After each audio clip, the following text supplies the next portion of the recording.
En el video de hoy te enseñaré cómo reparar un pendrive que no se reconoce en la PC con chip controlador Chisbank. Y si nos vamos al explorador de Windows, como podemos apreciar, la USB no aparece. Así que nos iremos a Archigenius para ver sus datos. Y en este caso, se trata del chip controlador Chisbank, con número CBM2199E. Un controlador que data del 11 de noviembre de 2019 y con Flash ID de la marca Intel.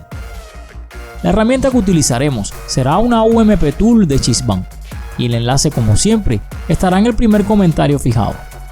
Extraemos y ejecutamos la aplicación como administrador. El pendrive es reconocido inmediatamente por la herramienta y tan solo tendremos que dar en el botón de Start a la derecha para que comience de esta forma el proceso de reparación. Si te gusta el video, puedes dejar tu like, suscríbete al canal y activa las notificaciones para que no te pierdas una reparación futura como esta.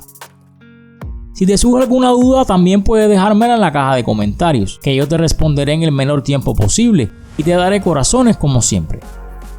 Hasta que nos salen estas letras de color azul, que significa una reparación exitosa. Ahora cerramos la herramienta y nos vamos al explorador a comprobar. Y veríamos la memoria ya reparada y completamente funcional.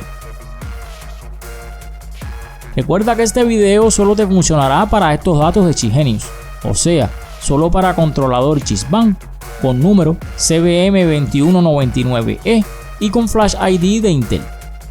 Y si quieres más reparaciones, te invito a hacer clic en la siguiente lista de reproducción y nos veremos allí.